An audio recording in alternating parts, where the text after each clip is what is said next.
Swastiastu. Om Swastiastu.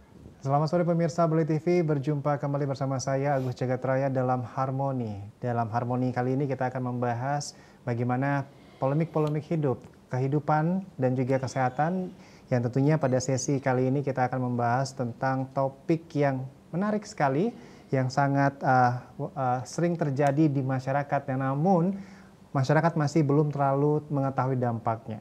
Semua pasti mengetahui tentang depresi seperti apa. Dengan tuntutan hidup yang dengan zaman teknologi seperti saat ini, dan juga bagaimana kebingungan masyarakat dalam mengatasinya serta dampaknya seperti apa.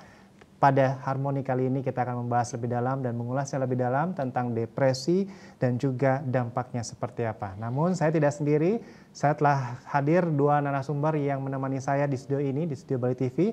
Yang pertama, Om Swastiastu, Dr. Igusti Ngurah Sastradi, SPKJ. Om Swastiastu, Dok. Ya. Bagaimana kabarnya, Dok? Baik. Ya. Mental sehat semua berarti, Dok, ya hari ini. Astungkare. Astungkare. Dan Ya. Dr. Ida sendiri ditemani juga dengan Dr. Ida Bagus Wisnu Wardana, SPKJ M Biomed. Om Swastiastu, Dok. Ya. Bagaimana kabarnya, Dok? Baik. Luar biasa ya. Iya, luar biasa. Ya, dan nanti kita berdua kita akan berkolaborasi saja, bahwa topik kita pada sore hari ini di Harmoni adalah terkait dengan memahami gangguan depresi dan dampaknya seperti apa. Dan kita mulai saja dari yang pertama, dokter. Mungkin dimulai dari Dr. Wisnu terlebih dahulu. Ya, terkait dengan zaman sekarang nih, Dok. Zaman sekarang itu kan banyak sekali tuntutan-tuntutan hidup gitu, yang mungkin membuat masyarakat atau manusia itu kayak takut dikejar atau takut tersaingi, sehingga dia meng-up levelnya tanpa mempedulikan situasi di terdekatnya dia, sehingga muncullah depresi, mungkin tuntutan-tuntutan hidup seperti itu. Kalau dokter melihat fenomena seperti itu bagaimana, Dok? Kalau untuk sekarang banyak ya, rata-rata sih penyebabnya itu berbagai faktor ya. Kalau yang paling terkini itu kan kita baru aja kelar dari pandemi. Pandemi COVID ya, COVID-19 itu banyakkan faktor ekonomi gitu. Tapi kalau secara general, kalau di Bali pada umumnya itu nggak cuman itu salah satu penambah yang paling berat sih.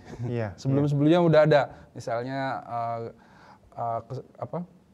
konflik dengan keluarga gitu, terus dari pola asuhnya yang kurang bagus juga, dan juga tuntutan-tuntutan dari segala macam, terutama kalau yang anak-anak muda ya, kan dia ada tuntutan dari orang tua untuk mencapai level yang lebih bagus gitu, dari segi pendidikan rata-rata, atau cita-citanya dia jadinya ditempelin cita-cita sama orang tuanya gitu, kamu harus jadi ini gitu. Jadi kemudian sedangkan dia pengen yang lain, dan kemudian mengalami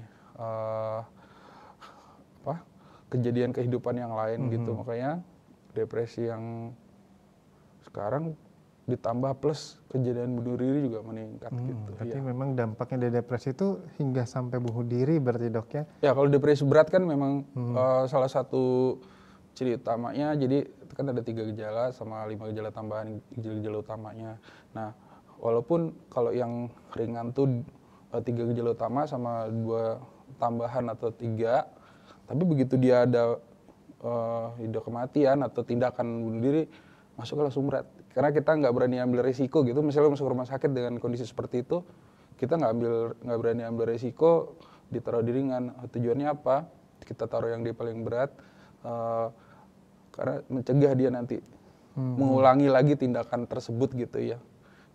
Kalau untuk beberapa kali ini saya dalam waktu 1 bulanan ya, saya menemukan kasus itu di tempat saya bertugas itu udah 3 kejadian. Ya, artinya memang fenomena-fenomena di masyarakat itu, baik tadi yang konflik dengan pasangan, seperti itu, tuntutan dari orang tua mungkin daripada untuk yang anak-anak seperti itu ya. Sama penyakit kronis penyakit yang tidak sembuh-sembuh, dia capek gitu, akhirnya akhirnya putus asa gitu. Asa nggak minum obat juga seperti itu ya. Berarti memang banyak sekali ya, tidak hanya masalah memang kalau pandemi kemarin seperti dokter sampaikan itu menjadi faktor yang menambah beban depresi. Paling berat gitu ya. menambah beban karena ekonomi kan salah satu faktor ya. Seperti efek domino ya. Ekonomi, kemudian kita ekonomi, anak sulit sekolah, keluarga kacau gitu, orang sakit biaya juga susah, kebutuhan lain nggak ada, kemudian kejaran dari bank banyak kan sekarang rumah-rumah tuh ditarik sama itunya. Iya, kebanyakan sih gitu. Berarti memang fenomenanya luas sekali dan dampaknya juga domino seperti yang disampaikan tadi. Iya. Kayak kembali kepada Dokter Sastradi, ya dok. Kalau tadi disampaikan oleh Dokter Wisnu bahwa memang fenomenanya sangat luas sekali sehingga berdampak pada orang tersebut depresi. Kalau dokter melihat depresi itu seperti apa, dok? Mungkin masyarakat ingin mengetahui. Ya, sebagai bagian dari edukasi kepada masyarakat ya, yang perlu dipahami bahwa depresi itu adalah suatu kondisi medik, jadi suatu penyakit medik gitu. Bukan suatu keadaan sedih biasa. Ya. Misalnya sedih, misalnya dikaitkan dengan kehilangan atau kematian atau ya sering dikatakan kelemahan seseorang, ya. Misalnya dalam konteks pemilihan ratu kecantikan misalnya ada jurinya yang menilai misalnya kok bisa depresi gitu ya. Padahal cantik, padahal artis gitu ya. Nah, kondisi-kondisi seperti itu tidak dikaitkan harus misalnya dia mengalami kondisi suatu kemiskinan, kehilangan yang baru-baru ini. Sebab tidak semua reaksi terhadap masalah kehidupan sehari-hari itu secara langsung itu menyebabkan depresi. Depresi itu bisa berkembang tanpa ada ujug-ujug ada kejadian yang mengawali sepenuhnya. Nah, seperti tadi dikatakan bahwa depresi itu adalah suatu penyakit medik yang artinya ada multifaktor, banyak faktor yang mempengaruhi, termasuk juga faktor biologiknya sendiri. Misalnya satu faktor bawaan, bakat bawaan genetiknya itu ada satu hal tersendiri ya. Tapi bakat bawaan itu kerentanannya itu yang diturunkan. Kemudian itu mengalami interaksi dengan faktor-faktor lingkungan secara psikososial. Kita bukan makhluk individu sendiri-sendiri ya. Kita makhluk sosial, kita berinteraksi. Nah, jadi mengalami masalah-masalah kehidupan dan faktor-faktor kerentanan ini juga mulai dari dalam kandungan itu sendiri. Setiap orang berbeda-beda. Sehingga bisa jadi orang yang kaya misalnya, orang yang punya kesempatan hidup yang memungkinkan dari segi material tidak kekurangan apa-apa, toh bisa juga kena depresi. Nah, itu jadi berinteraksi antara faktor biologik, psikologik, psikososial, budaya, ya, dan juga tingkat spiritualitasnya. Kemampuan seorang itu menyadari sebatas mana dirinya. Jadi hal-hal itu tidak sesederhana misalnya dikait-kaitkan dengan apa sih yang masalahnya, ada apa sih sebenarnya. Terus dikaitkan dengan kelemahannya, tidak. Kemudian sebagai suatu faktor biologiknya itu penyakit terjadi sesuatu ketidaksinkronan sistem transmisi biokimia di otak. Dan begitu kompleksnya di otak ya, sehingga orang yang mengalami depresi itu tidak gampang gitu. Tidak bisa dengan misalnya kamu harus banyak bersyukur ya. Kamu harus banyak sembahyang. Itu bagus ya, tetapi pada saat keadaan yang mengalami depresi itu orang akan terperangkap dalam situasi itu susah keluar. Gejala utamanya adalah mood yang menurun. Mood yang menurun kemudian mempengaruhi juga fungsi-fungsi otak. Di berbagai otak itu ada fungsi memorinya.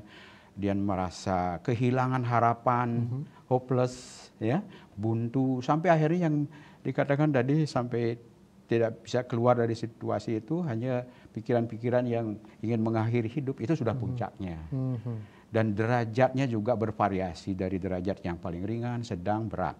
Kalau yang ringan itu mungkin bisa sembuh dengan sendirinya ya, dengan interaksi, dengan lingkungan yang mensupport. Tetapi kalau dia berkembang menjadi depresi yang sedang, itu sudah harus membutuhkan pertolongan.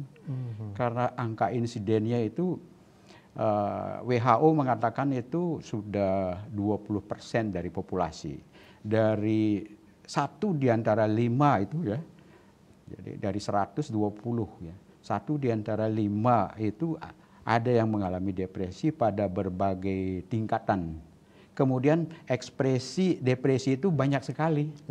Sehingga kalau berpatokan misalnya Oh, depresi ini kan ada panduan, kalau psikiater itu ada panduannya, ada 3 gejala ini tambah ini selama 2 minggu. Tapi tidak sederhana itu juga, sehingga orang membutuhkan memastikan diagnostiknya itu memang perlu bantuan profesional. Tapi lebih awal lagi untuk pengobatannya tentu lebih bagus, karena kalau tidak diobati kambuhan, kemudian juga konsekuensi lainnya menjadi rentan gampang cemasan jadinya, kemudian bisa pelarian ke alkohol mungkin, atau ke gaya hidup yang merugikan. Pada remaja manifestasinya mungkin gampang marah, hubungan orang tua tidak bagus, pada suami istri komunikasinya juga akan terganggu. Jadi kompleks sekali depresi itu. Kalau dibiarkan justru orang penyakit fisiknya yang lebih kentara, bisa jadi awalnya begitu. Berarti saya tertarik sekali dengan statement dokter tadi menyatakan bahwa ini tidak hanya pada orang-orang yang ekonomi menengah ke bawah. Berarti ini juga ada pada orang-orang yang terlihat seperti tadi beauty pageant yang tadi dokter sampaikan, cantik, berkecukupan, apapun secara material terpenuhi, itu pun bisa menjadi depresi. Karena memang itu banyak faktor tadi disampaikan oleh dokter ya dokter ya. Justru itu juga menjadi merugikan bagi dirinya dalam hal, saya sudah kurang apa, saya sudah kayak gini, kok saya tidak mampu, kok saya mengalami rasa tidak mampu keluar dari situasi ini, bahkan rasa bersalahnya lebih tinggi malah kan. Dan mungkin ini juga terkaitan dengan aktualisasi diri mungkin dok ya, apa bisa jadi seperti itu? Iya, orang yang mengalami depresi ini sudah akhirnya merasa yang jelas menderita akibat itu, karena dia tidak menjadi seutuhnya, mempengaruhi kinerjanya, dia tidak produktif, ya. Kemudian tidak mampu merasakan kegembiraan hal-hal kecil sehari-hari yang seharusnya dia menjadi terhibur, gembira, tetapi dia tidak mampu. Kehilangan energi, lemesan terus. Kadang cenderung untuk lebih banyak istirahat, tidur, tidak membantu. Kadang juga manifestasinya gangguan tidur. Yang paling sering dok ya? Gangguan tidur, pola tidurnya berubah. Iya, berarti tadi menarik sekali bahwa dokter menyampaikan ada derajatnya, ada derajat ringan, sedang, dan berat. Nah pertanyaannya, ketika masyarakat ingin berkonsultasi atau mengakses dokter spesialis kejiwaan, itu harusnya pada stadium yang ringan, atau sedang, atau sudah berat. Yang pasti ringan atau sedang dok ya. Dan itu mengetahui bahwa saya ini harus mendapatkan pertolongan, itu bagaimana itu dok? Ya, satu hal, dia merasakan adanya perubahan dalam dirinya. Dia tidak mampu merasakan hal-hal sehari-hari yang membuat terhibur, senang, nah itu moodnya ya. Kemudian lebih sering gampang capek, gampang lemes, dan seringnya manifestnya itu sakit fisik yang lebih sering muncul. Berarti mulai dari keluhan, keluhan emah, terus kemudian ada diagnosa GERD juga. Itu ada kaitannya. Oh, berarti antara psikologis, moodnya, dan juga ke fisik juga ada. Ya, nanti kita akan membahas lanjut lagi dok terkait dengan bagaimana kita mengetahui saya ini harus nih ke dokter spesialis kedokteran jiwa nih atau bagaimana. Nanti kita akan lanjutkan kembali dok setelah pariwara berikut ini. Tetaplah bersama kami di Harmoni.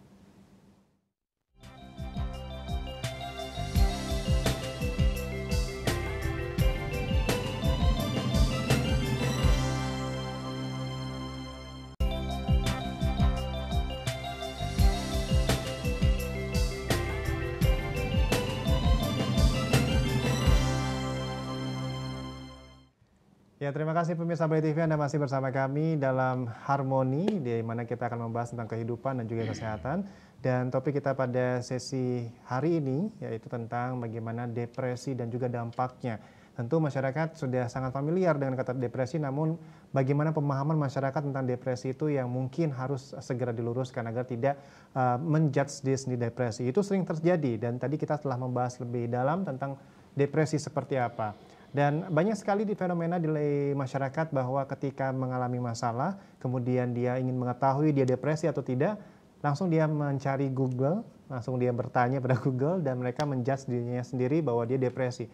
Bahwa seperti itu yang kurang tepat ya caranya dok ya.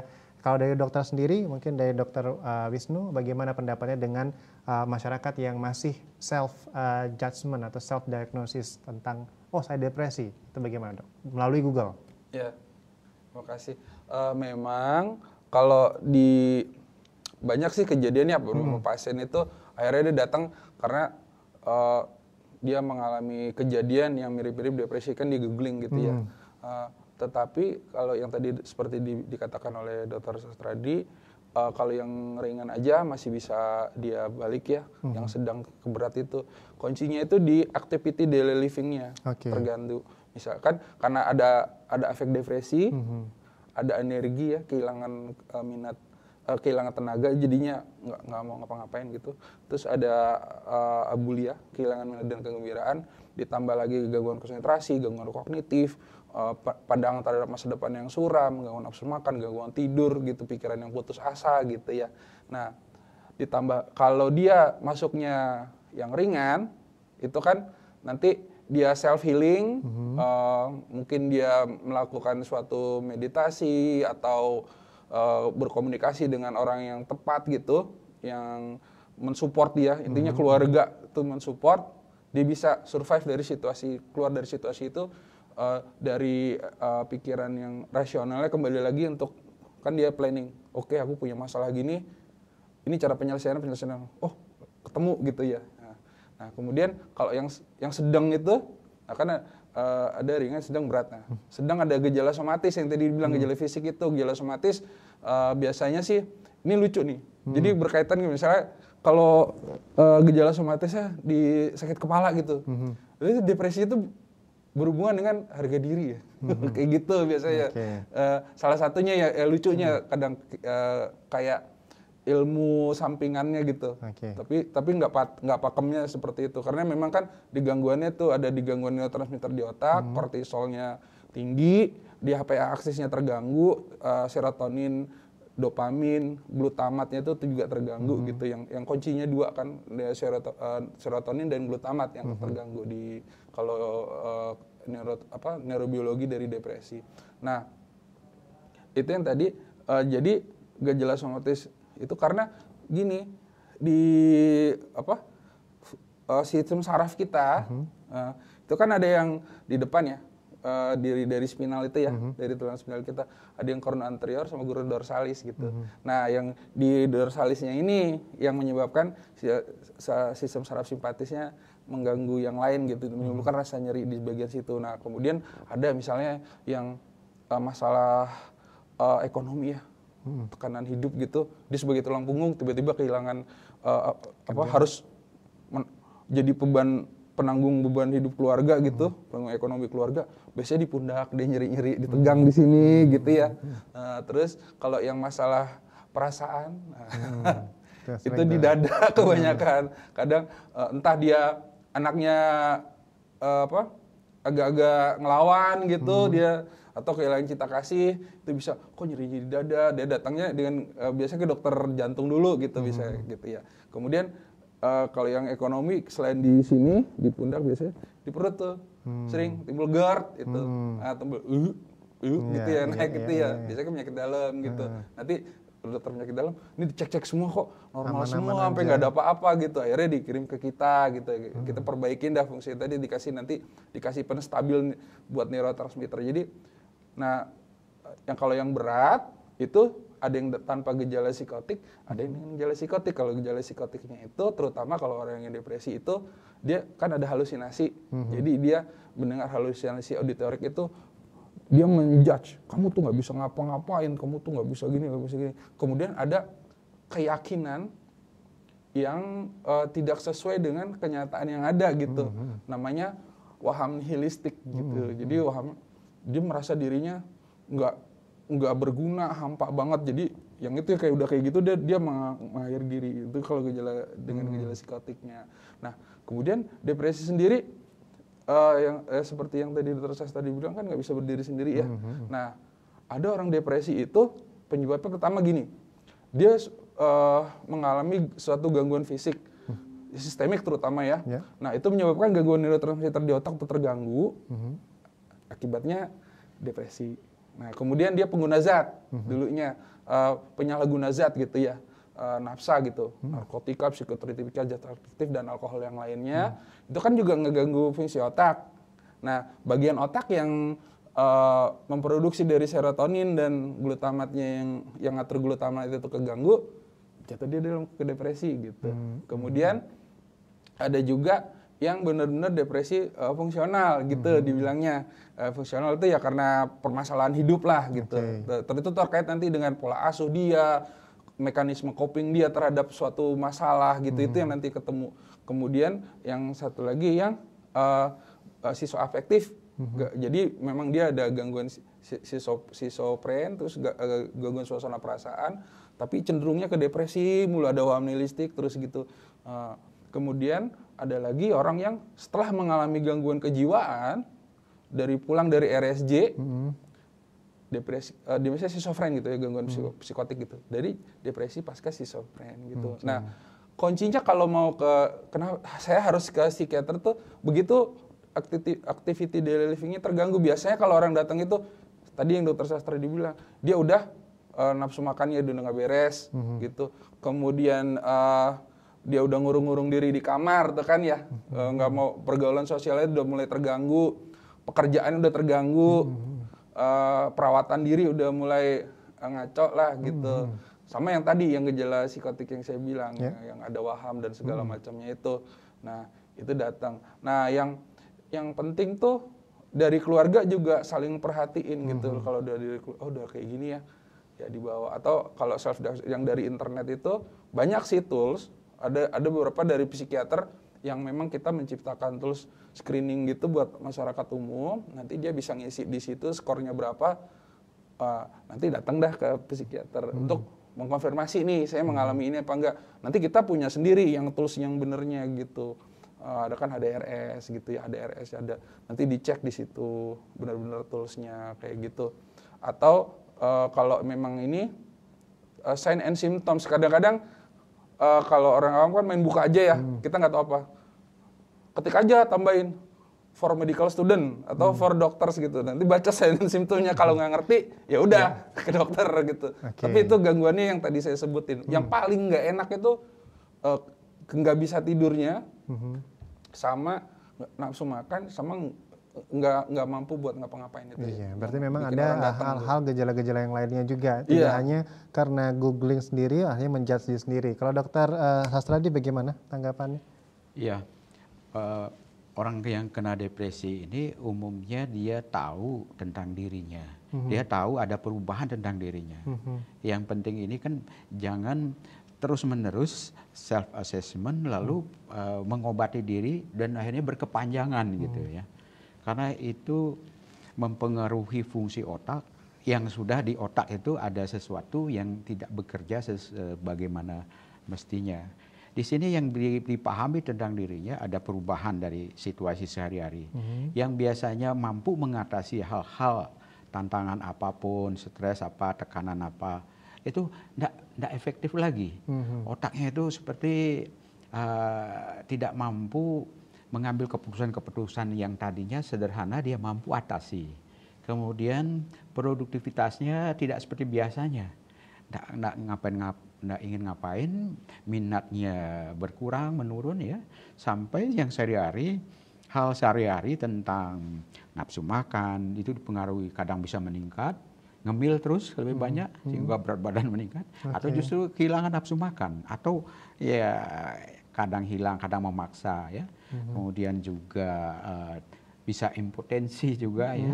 Jadi seksual dipengaruhi dan tidur dipengaruhi, pola tidurnya berubah di situ.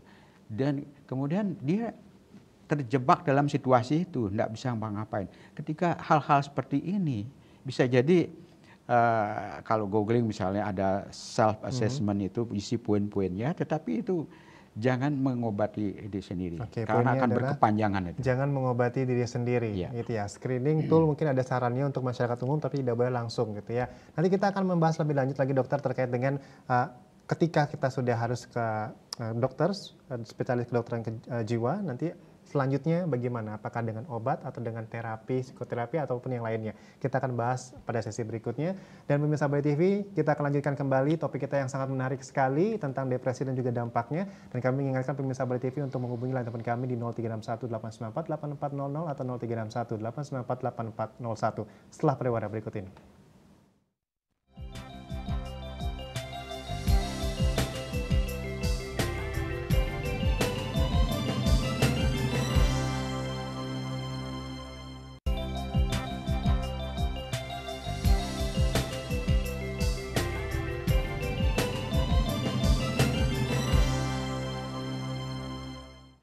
Baik, terima kasih pemirsa Balai TV, Anda masih bersama kami dalam Harmoni yang tentunya akan membahas tentang kehidupan dan juga kesehatan. Dengan topik kita pada sore hari ini tentang depresi dan juga bagaimana dampaknya. Setelah tadi kita mengulas tentang bagaimana depresi, kemudian apa yang harus dilakukan, jangan sampai self-diagnosis, artinya dengan melakukan googling saja tanpa dengan penanganan lebih lanjut dengan tenaga profesional, artinya tidak boleh dengan self-diagnosis dan di treatment sendiri. Dan kami juga mengundang pemirsa Balai TV untuk bergabung bersama kami di 0361 894 8400 atau 0361 894 8401. Kita akan lanjutkan lagi perbincangan kita sembari menunggu pemirsa Balai TV bergabung bersama kami.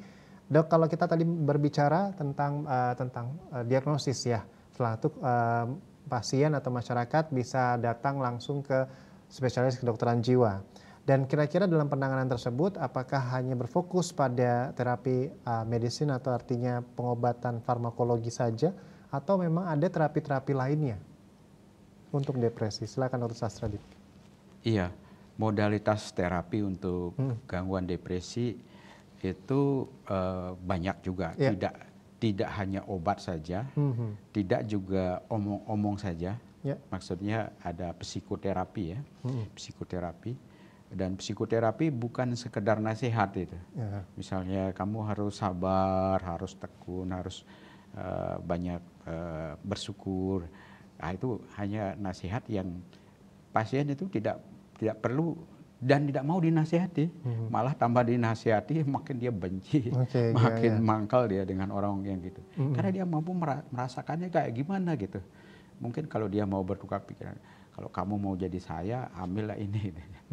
Ya, nah itu misalnya. Sehingga omong-omong nasihat itu ada tekniknya tersendiri. Tetapi dengan kemajuan ilmu kedokteran ini, bahwa temuan gangguan depresi itu memang unsur biologiknya ada di otak penyebabnya. Sehingga orang yang kena depresi, sistem di otaknya itu tidak berjalan sebagaimana yang semestinya, seperti orang yang bisa menasihati kamu harus kuat diri, harus tabah misalnya. Kalaupun memang penyebabnya itu jelas ada faktor sebelumnya, ada karena tekanan atau stres tertentu, itu mungkin lebih gampang. Tetapi tidak sebegitu juga ya. Kadang-kadang stres kecil aja itu menjadi pencetus saja. Pencetus saja. Sehingga masalah yang kelihatannya orang lain itu menilai, oh kok segitu aja dia udah depresi. Nah itu enggak membantu ya, malahan menstigma pasiennya sendiri, menilai. Pasien tidak bisa dibantu. Orang depresi paling baik itu didampingi, dimengerti oleh keluarganya. Kalau keluarganya ngeh, tentu ini ada apa kok lain dari biasanya perubahan. Lalu ada empati, di situ yang paling tepat ya. Kalau misalnya pasien bisa terbuka, itu tentu dia akan membutuhkan pertolongan sampai ada diskusi, misalnya datang ke dokter terdekat lah memastikan. Kalau misalnya manifestasinya sering sakit kepala yang kambuhan, tidak sembuh-sembuh dengan obat sakit kepala biasa ya, sering juga penyakit yang pilek-pileknya berkepanjangan, kambuhan, bahkan sering juga kelainan kulit, ya, gatal-gatal begitu, kambuhan ya, nah, itu. Jadi kondisi fisik yang seperti itu berulang, itu kan bisa ditangani oleh dokter terdekat. Tapi setelah ditangani berulang-ulang begitu ya, ini kayaknya ada hal-hal yang tidak biasanya kok bisa begini. Nah itu dikonsulkan ke dokter psikiater ya, mungkin juga ke psikolog. Psikolog juga memberikan terapi. Jadi jenis terapinya bisa berupa obat, bisa berupa psikoterapi, dan juga pendekatan-pendekatan yang mengarahkan dia kembali ke kehidupan yang seperti biasa. Supaya dia kembali ngeh dengan dirinya dan dia mampu mengatasi masalah-masalah hidup sehari-hari. Begitu dia punya pengalaman mampu menghadapi masalahnya dengan bantuan obat, dengan ini, dia nanti waktu kambuh berikutnya, kalau misalnya ada hal-hal yang mempresipitasi, dia akan lebih mampu dan mungkin lebih cepat meminta pertolongan. Nah, kalau tidak ditangani, ini akan berkepanjangan. Berkepanjangan itu bisa jadi dia hanya mengobati GERD-nya aja, mengobati ya keluhan-keluhan lambung, mengobati migrainnya aja. Kadang juga ada gangguan hormonal ya. Gangguan hormonal itu bisa jadi haidnya tidak teratur begitu ya. Nah, jadi mutar-mutar begitu. Kadang dia datang ke pengobat tradisional, Balian. Kadang Balian bisa membaca juga bahwa ini tidak murni karena sesuatu hal yang ya yang tidak bisa ditangani secara medis begitu ya. Tetapi ini masalah medis gitu dirujuk ya. Nah, obat itu sangat penting karena ketemuan kedokteran itu dasarnya di otak ada imbalance, tidak seimbangnya kimia di otak yang tadinya berusaha diatasi dari masalah-masalah kehidupan itu. Ada satu sisi yang terkuras. Pernah mengenal kan hormon stres ya. Kalau orang dalam tekanan stres tertentu, apakah itu terlalu besar atau berkepanjangan, kronis stresnya, pada suatu ketika dia kelelahan. Ada otak tertentu dia karena hormon stres itu kortisol namanya, itu mengikis kemampuan di fungsi otak yang berkaitan dengan kemampuannya belajar menghadapi keadaan sehari, itu terkikis, jadi mengecil. Nah itu yang menyebabkan dia akan tambah gampang rentan, rentan dengan mengatasi dengan caranya sendiri. Kemudian ada di bagian otak tengah itu namanya amigdala, itu berkaitan dengan itu membesar. Ini mengecil, itu malah membesar. Jadi dia gampang cemas. Manifestasi keluarnya gampang cemas dan sering juga kena serangan panik bisa. Jadi mengenai depresi ini sangat banyak terhubung di fungsi di otak itu sehingga memang di sini membutuhkan bantuan profesional mengatasi. Karena keterkaitan faktor biologik yang terjadi di otak, kemudian interaksi, komunikasi dengan lingkungan, ya tambah tidak bisa ngapa-ngapain atau di stigma atau malah diberikan nasihat aja, kemudian faktor budaya juga yang mempengaruhi tadi ya. Kenapa orang lebih sering sakit kepala aja manifestasinya atau itu ada kaitannya dengan perspektif budaya yang melatar belakangi. Ya, menarik sekali yang disampaikan oleh Dr. Sastradi yang terkait dengan Balian itu. Karena memang kalau kita di masyarakat Bali itu sangat kental dengan culture yang kita sangat erat kita sebut dengan Balian, yang ketika banyak dengan masyarakat yang datang ke medis kemudian tidak di hasil lab atau pemeriksaan yang normal-normal saja, mereka baru datang ke Balian. Tadi menarik sekali Dr. Sastradi mengatakan bahwa memang ada kerjasama juga dengan Balian seperti itu. Itu bagaimana? Apakah masyarakat mengakui keberadaan Balian atau malah membantu dalam terapi khususnya dalam orang-orang yang mengalami depresi ini? Bagaimana Dr. Wisnu? Terima kasih. Memang kan kalau secara kultur dan budaya juga kaitan dengan agama, Balian ini kan dia batra ya dulunya ya, pengobat yang dari lama gitu. Di situ juga asalnya juga mereka jadi ilmunya Ayurveda, basicnya ilmu kedokteran modern sebenarnya. Jadi leluhurnya kita gitu. Yang kalau yang ilmu Baliannya yang memang dia dari sana gitu akarnya. Kan ada Balian macam-macam ya. Ada yang kalau yang orang tahu yang dia punya kayak taksu gitu, Balian ketakson namanya. Tapi ada yang dia mempelajari khusus, itu ada juga gitu. Nah, kalau di Bali memang selalu dikaitkan hal-hal kehidupan gitu, kesulitan, penyakit atau apa kita ada salah dengan leluhur atau apa atau gimana gitu kan nanti kebaliannya. Nah di situnya. Nah tetapi biasa yang seperti Dr. Sastradi bilang fungsi mereka juga penting gitu. Jadi kita memang mengakui karena kita juga mengadakan diskusi dengan para Balian ya masalah ini karena nggak bisa dipungkiri begitu ada problem pertama yang mereka temuin itu pasti Balian. Balian minta petunjuk atau apa kan ada tuntunan spiritual juga dari situ, itu juga penting arahnya kemana gitu.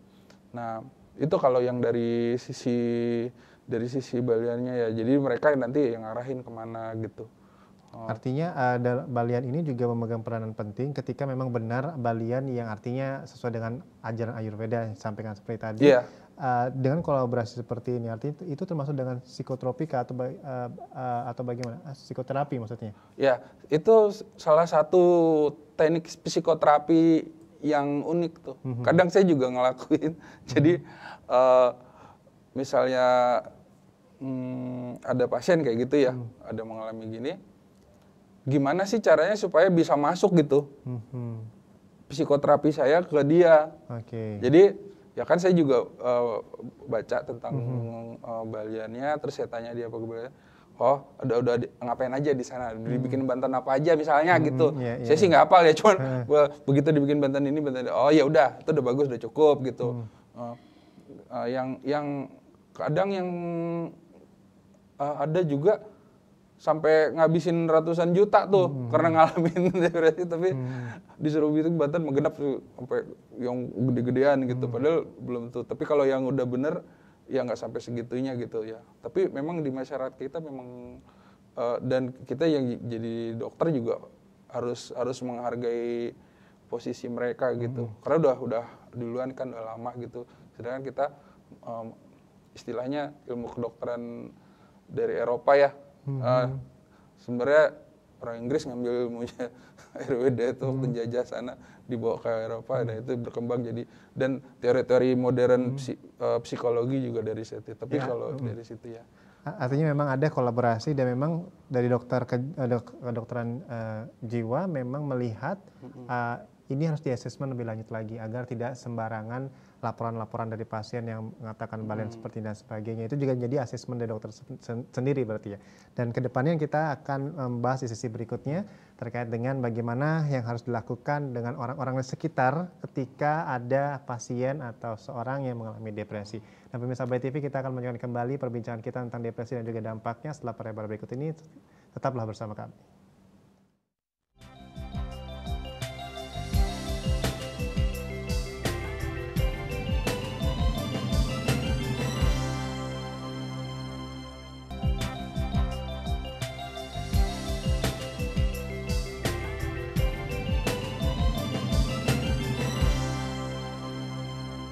Ya, terima kasih pemirsa Bay TV, Anda masih bersama kami di Harmoni yang mengulas tentang kehidupan dan juga kesehatan. Setelah tadi seru sekali perbincangan kita tentang depresi yang begitu banyak di masyarakat, dan kita telah mengulas bahwa memang depresi itu sebaiknya kita mendengarkan, memahami dan mengetahui sejak dini agar treatment dan terapinya pun juga dapat segera dilakukan. Dan tak lupa kami juga mengundang pemirsa Bay TV untuk bergabung bersama kami di 0361 894 8400 atau 0361 894 8401. Tentunya dengan topik depresi dan juga dampaknya. Setelah tadi kita banyak sekali perbincangan, bahkan sampai masyarakat Bali, culture masyarakat Bali yang mengarah pada balian kita juga telah diluruskan bahwa memang tidak semata-mata langsung mempercayai, tapi tidak juga menolak kehadiran balian. Bagaimanapun itu juga menjadi salah satu treatment dalam psikoterapi bagi kedokteran jiwa. Dan sekarang kita akan membahas lebih dalam tentang bagaimana ketika kita mengetahui kerabat kita, saudara kita, atau rekan kita mengalami depresi, dan apa yang seharusnya kita sebagai orang terdekat lakukan kepada rekan kita tersebut. Langsung saja mungkin dari Dr. Sastradi, apa sih yang harus kita lakukan, Dok, untuk ketika diketahui, kan tadi dokter sempat menyinggung bahwa jangan menstigma nih, masalahmu cuma segitu, masalahku kayak gini. Itu kan sering banget terjadi yang mengakibatkan orang itu jadi enggan untuk cerita, enggan untuk percaya. Dan harusnya bagaimana sebagai orang terdekat? Ya, sebagai orang terdekat tentu orang di rumah ya. Bisa suami atau istrinya, bisa pamannya di rumah, orang tuanya. Jadi yang serumah itu tentu lebih sering interaksi ya, akan melihat ada yang beda dari biasanya. Apakah sejak 2 mingguan, sejak sebulan, atau sejak tahun lalu gitu ya. Yang tadinya mampu mengatasi hal sehari-hari seperti itu, kok nak kayak biasanya, itu ada sesuatu. Orang depresi juga cenderung karena di stigma atau ngekoh bahasa Balinya untuk mengutarakan untuk apalah saya, apa artinya gitu ya. Akhirnya jadinya malah tambah mengucilkan, menarik diri ya.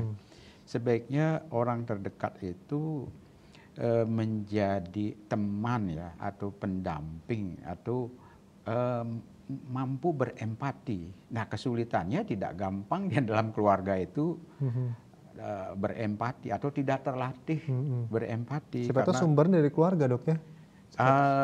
Bisa jadi, bisa jadi. Itu faktor yang memberatkan lagi ya, tapi bukan satu-satunya. Karena fenomena kehidupan ini memang sudah begitu kompleksnya, blur, jadi kita tidak bisa fokus. Tetapi memang benar tidak semua orang mempunyai kemampuan untuk memahami dirinya. Nah, kemampuan memahami diri ini tidak ujug-ujug muncul begitu aja. Nah, orang yang sudah ada keterbatasan di otak, sistemnya tidak bekerja dengan baik, jadi itu tidak memungkinkan kamu harusnya berpikir positif toh. Gimana bisa berpikir positif karena otak untuk memproses itu tidak bekerja semestinya. Jadi lebih bagus keluarga itu sebagai pendamping ya, mendengarkan dan memfasilitasi ya. Kemudian dengan begitu sebatas mana kemampuannya bisa membaik lagi. Kadang yang depresi ringan atau sedang dengan itu aja sudah cukup, banyak membantu. Tetapi dengan pengalamannya dia berulang kali, kadang sudah pesimis. Sebelum melamar suatu pekerjaan karena kegagalan sebelumnya, sekarang dia sudah jauh-jauh pasti gagal. Nah ini hal-hal ini perlu dibicarakan. Nah itu membutuhkan bantuan profesional supaya jangan berkepanjangan. Jadi yang diobati bukan hanya tanda-tandanya aja, tetapi yang lebih mendalam.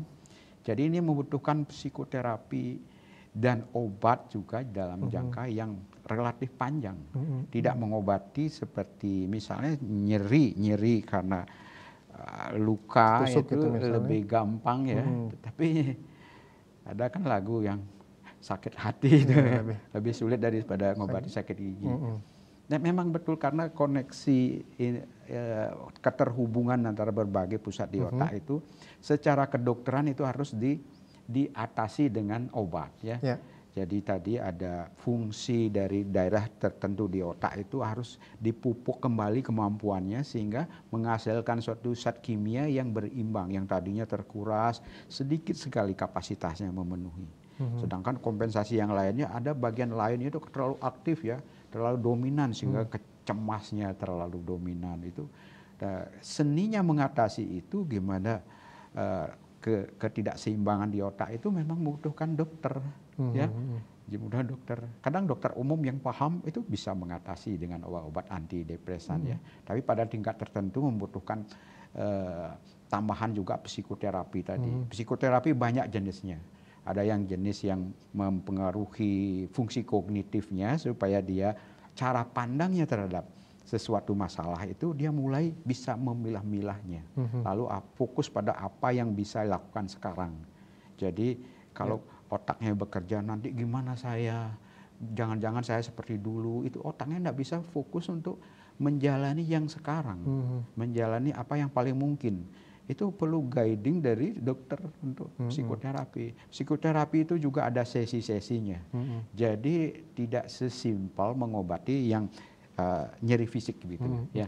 Membutuhkan orang itu akhirnya mempunyai kemampuan nanti cara pandang yang lebih dari biasanya sehingga dia mengatasi hal-hal yang tadinya sulit itu dia lebih mampu dengan bantuan obat, dengan psikoterapi dan juga bentuk-bentuk rehabilitasi yang lainnya termasuk menyeimbangkan diri. Misalnya exercise ya, olahraga aerobik, gerak jalan santai 30 menit sehari. Itu jangan hanya di kamar aja tapi keluar misalnya. Itu juga menyeimbangkan ya. Kemudian nutrisi, kemudian menjaga keseimbangan antara aktivitas yang berpacu dalam hidup ini ke fisik dengan tidur yang nyenyak. Tidur lelap berkualitas itu juga tujuan dalam terapi itu sehingga orang itu menjadi dirinya sendiri lebih utuh. Nah itulah tujuan terapi jangka panjangnya, jangan kambuhan. Ini bisa kambuh sering. Kajian apa yang kecil kelihatannya bagi orang lain dia jadi kambuh lagi. Nah itu juga akan mempengaruhi otaknya lagi. Akhirnya kayak lingkaran panjang jadinya. Makan biaya ya. Makan biaya benar kali. Kalau dari Dr. Wisnu bagaimana dok? Tadi udah banyak yang dibahas sama Dr. Sastradia. Memang itu, saya cuma namain dikit aja. Ini terkait kenapa sih saya harus begini. Jadi kalau udah dari keluarga kan udah tadi udah dibilangin, keluarga udah membaca tuh ada perubahan pada anggota keluarga yang mengalami depresi. Yang paling penting didengerin. Itu mereka cuma perlu didengerin, bukan support toxic positif namanya.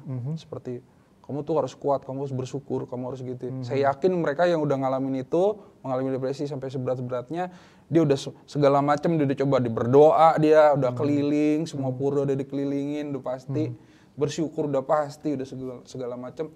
Tapi problematikanya itu nggak kelar-kelar gitu. Nah, kemudian juga kenapa sih mesti terapinya selain yang mengatur kognitif itu juga mesti exercise, karena neurotransmitter di otak itu ada macam-macam kan yang bisa bikin feeling better selain obat. Jadi ada namanya endorfin, agonist morfin. Itu didapat dari tadi jalan cepat. Karena di bagian telapak kaki, telapak tangan kita itu ada saraf sensori yang nanti akan memicu pembentukan endogenous morfin. Kalau tanpa itu kita nyeri. Nah, kemudian juga oksitosin ya, love hormone itu didapat dari kita melakukan suatu hal yang berbentuk kasih sayang ya. Jadi saling keluarga, saling support, saling kalau suami istri ya saling peluk, romantikanya ditingkatin lagi apa segala macam. Itu dua tuh kuat gitu. Dua itu kuat. Selain yang tadi obat itu. Nah, kemudian juga self affirmasi. Ini yang terakhir nih ya. Saya kurang waktu singkat banget udah mau mepet nih. Ada mantra sedikit nih dari Hawaii. Waktu saya baca nih. Bilang gini. Kalau udah mengalami suatu problem apapun, ampuni diri Anda. Jadi I love you, bilang I'm sorry, forgive me, I love you. Gitu. Tadi itu ya. I'm sorry, forgive me, sama I love you. I love you. Thank you. I'm sorry, forgive me, thank you. I love you. Itu kepada diri sendiri atau ke yang lain itu kepada orang. Itu dilakukan berulang-ulang selain daripada saat berdoa. Itu benar-benar dilakuin. Udah gitu di gelombang alfa pas lagi mau tidur. Nah, itu pas udah mau ngeriap itu, coba ucapkan yang tadi, terus doakan supaya masalah sama Tuhan diringankan gitu. Itu mungkin bisa membantu ya. Tapi yang tadi mantra dari Hawa itu dicobain deh. Iya. Terima kasih Dr. Wisnu atas tipsnya. Terima kasih Dr. Sastradi. Memang sangat menarik sekali topik kita pada sore hari. Waktu yang sangat terbatas, mohon maaf sekali. Dan pemirsa Bayu TV, waktu untuk Harmoni telah habis. Namun dapat saya simpulkan bahwa memang depresi itu yang disampaikan oleh para dokter di studio kami ini didengarkan untuk orang-orang di sekitarnya, didengarkan saja tanpa harus memberikan toxic positif, saran-saran seperti itu. Dan juga tadi ada kata-kata terakhir yang memberikan tips dari mantra dari Hawaii, dari Dr. Wisnu. I'm sorry, forgive me, thank you, and I love you. Iya, luar biasa sekali, bisa diterapkan oleh masyarakat yang sekiranya mungkin lagi sedang mengalami depresi ringan. Semoga lebih membaik ke depannya. Ya pemirsa Bayu TV, demikian topik kita pada sore hari ini di Harmoni tentang depresi dan dampaknya. Akhir kata saya Agus Jagatra dan seluruh kerabat kerja yang bertugas mengucapkan terima kasih atas perhatian dan kebersamaan Anda. Saya akhiri dengan Parama Santi. Om Santi, Santi, Santi, Om.